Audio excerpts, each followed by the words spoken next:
నమస్తే, నేను మీ అంకిత. రియల్ ఎస్టేట్లో మనలో చాలామందికి చాలా డౌట్స్ ఉంటాయి. ఎక్కడ ఇన్వెస్ట్ చేయాలి అన్న సందేహం చాలామందికి ఉంటుంది.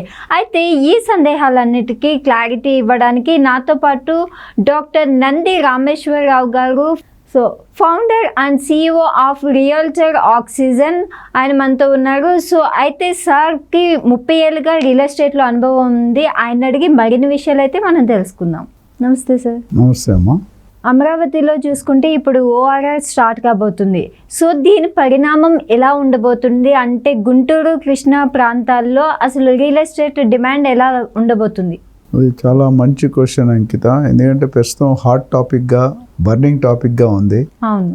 మొత్తం ఇంతకుముందు మనం చూసుకుంటే ఏదైనా ఫంక్షన్లో, ఏదైనా కార్యక్రమంలో, పెళ్లిలో కలిస్తే మనం ముఖ్యంగా మాట్లాడుకుంది రాజకీయాలు మాట్లాడుకున్నాం ఒకప్పుడు. అవును. దాని తర్వాత ఏమైంది, ఫార్మా రంగం వచ్చింది. కొన్ని రోజులు బాగా ఎక్సలెంట్ పెద్ద కాస్ట్లీ మందుల్ని చీప్ రేట్లో తయారు చేశారు ఇండియా. అంతమంది ఇంపోర్ట్ చేసేవాళ్ళం. మూడోది ఇప్పుడు సాఫ్ట్వేర్ ఒకప్పుడు బాగుండే, అగ్రికల్చర్. ఇప్పుడు ప్రస్తుతం గత 6 నెలలు 1 year నుండి ఎక్కువ మంది మాట్లాడేది రియల్ ఎస్టేట్. ఎందుకో తెలుసా? That is a part of roti kapda makaan. Okay. తిండి బట్ట గూడు. సో రియల్ ఎస్టేట్ ఎంత ప్రాముఖ్యత, మీకు డబ్బులు కావాలి అంటే మీకు గుర్తొచ్చే డిపార్ట్మెంట్ గవర్నమెంట్కి కానీ, పబ్లిక్ కానీ, ఏజెంట్కి కానీ, బయర్ కానీ రియల్ ఎస్టేట్. అది రియల్ ఎస్టేట్కి ఉన్న స్పెషాలిటీ. ఓకే. ఇప్పుడు రీసెంట్గా మనకి ఎలక్షన్ అయినప్పుడు మీరు చూసుకుంటే ఎలక్షన్ కోడ్ ఇచ్చారు ఏపీలో ఒక 3-4 months బ్యాక్. ఇచ్చాడు చంద్రబాబు నాయుడు గారు వస్తారని చెప్పి రేట్లు పెంచారు. కొంతమంది ఆయనకి ఎలక్షనే అవ్వలేదు, అవును, పెంచారు. సో అప్పుడు ఏమైంది, 50 లక్షలు వేసి ₹1 కోటి చంద్రబాబు గారు వస్తారు, రేట్లు ముందు ఊహ. దాని తర్వాత ఏం చేశారు, ఎలక్షన్ అయింది. ఎలక్షన్ అయినప్పుడు ఇంకొద్ది కన్ఫర్మేషన్ వచ్చింది, ఈసారి ఖచ్చితంగా ఈయన వస్తాడని. ఇంకొక 50 లక్షలు పెంచారు, అంటే ₹1.5 కోటి అయిపోయింది. ఎగ్జిట్ పోల్ అని వచ్చింది, ఎలక్షన్ అయిపోయి సర్వే చేస్తారు, కేకే సార్ అని యాక్యురేట్గా చెప్పారు. ఆ సర్వే వచ్చిన తర్వాత ఇంకా 200% షూర్ CBN విల్ కమ్. అప్పుడు కొంత పెంచారు. సీఎం అయిన తర్వాత ఇంకప్పుడు అంత సీఎం అయ్యేదాకా పవన్ కళ్యాణ్ గారు అవుతారా, ఈయన అవుతారా, ఎవరు అవుతారా సస్పెన్స్ ఉండేది. దాన్ని కూడా తలదంటే ఆయన అయిపోయాడు. అంటే గత 2 నెలల్లో 3 నెలల్లో 4 అంచెలుగా 4 సార్లు పెంచారు రేటు.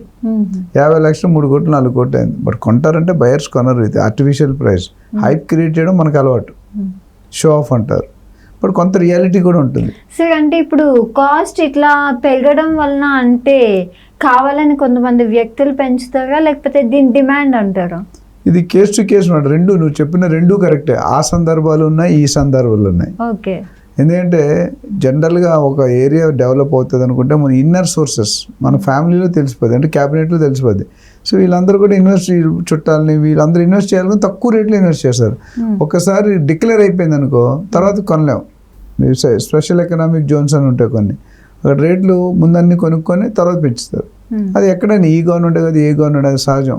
పెద్ద పెద్ద బడాబాబులు, రాజకీయ నాయకులు, సెలబ్రిటీస్, స్పోర్ట్స్ వీళ్ళందరూ కూడా ఇన్వెస్ట్ చేస్తారు.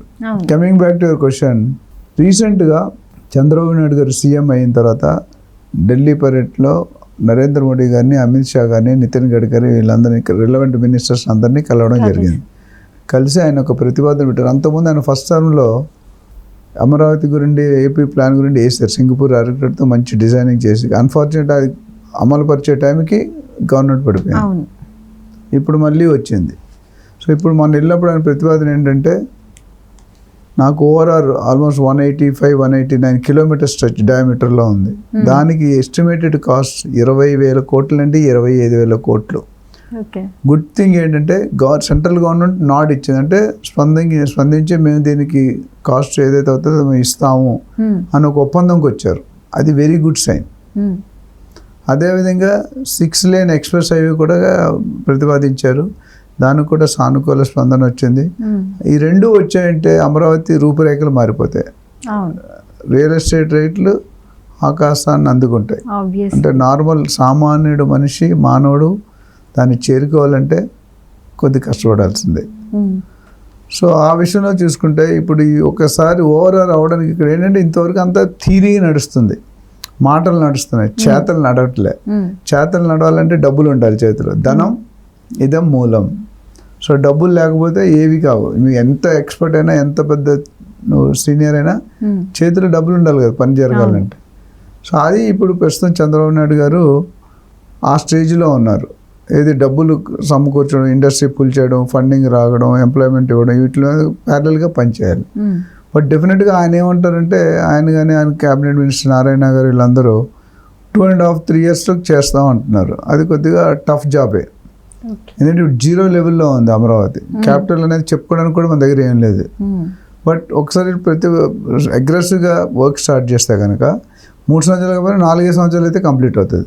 ఒకసారి అది కంప్లీట్ అయ్యి ఆపరేషన్ మన హైదరాబాద్లో ఓవరాల్ వచ్చినట్టు ఎంత ఇంపాక్ట్ ఎంతో జనాలకు తెలుసు. ట్రాఫిక్ కంజెషన్ ఎంత తగ్గింది. గంటకి మనం సిటీలో 20-30-40 కిలోమీటర్ కంటే వెళ్ళలేం. అదే ఓఆర్ఆర్ వచ్చాక 100+ కిలోమీటర్, మినిమం 100 కిలోమీటర్ నడుపుతున్నాం. ఓఆర్ఆర్ ఎక్స్ప్రెస్ హైవే ఎక్కామంటే పిఎన్ఆర్ కానీ గచ్చిబౌలి కానీ ఎక్కడైతే అది, అది బెనిఫిట్. అంటే చాలా వరకు traffic time consume, fuel consumption తక్కువ అవుతుంది, టైం మిగులుతుంది. సో ఇక్కడ కూడా అదే ప్లాన్లో నడుపుతున్నారు. ఈ ఓఆర్ఆర్ అనేది అవుటర్ రింగ్ రోడ్ అనేది కొన్ని టచ్ పాయింట్స్ ఉంటాయి. ఒకసారి ఆ ఓఆర్ఆర్ రింగ్ టచ్ పాయింట్స్ వచ్చాయంటే, ఫర్ ఎగ్జాంపుల్ మన హైదరాబాద్లో షాద్ నగర్ అని, చౌటుపల్ అని, సంగారెడ్డి అని ఉన్నాయి. ఒకసారి వచ్చాయంటే ఆటోమేటిక్ డెవలప్మెంట్స్ అన్నీ పికప్ అయిపోతాయి. అవి పికప్ అంటే రియల్ ఎస్టేట్ అప్రిషియేట్ అవుతుంది. రియల్ ఎస్టేట్ అప్రిషియేట్ కావాలంటే ఏం ఉండాలి? ఇన్ఫ్రాస్ట్రక్చర్. ఇన్ఫ్రాస్ట్రక్చర్ అంటే ఏంటి? Road connectivity, metro connectivity, rail connectivity, అన్నీ, ఎయిర్ కనెక్ట్ అన్నీ ఉండాలి. రెండోది ఇండస్ట్రీస్ రావాలి బయట నుండి, వేరే స్టేట్స్ కానీ వేరే కంట్రీస్ కానీ. ఇండస్ట్రీస్ వస్తే ఏమవుతుంది? ఎంప్లాయ్మెంట్ వస్తుంది. ఎంప్లాయ్మెంట్ 10,000, సపోజ్ 1,00,000 మంది ఎంప్లాయ్మెంట్ కడితే అక్కడ 5 లక్షల మంది ఉంటారు. 5 లక్షల మంది స్టే చేశారంటే డెఫినెట్లీ మిగతా activities, hospitals, schools, colleges, hotels ఇవన్నీ కూడా డెవలప్ అవ్వాలి. ఇవన్నీ అయినప్పుడు అటువంటి రేటు.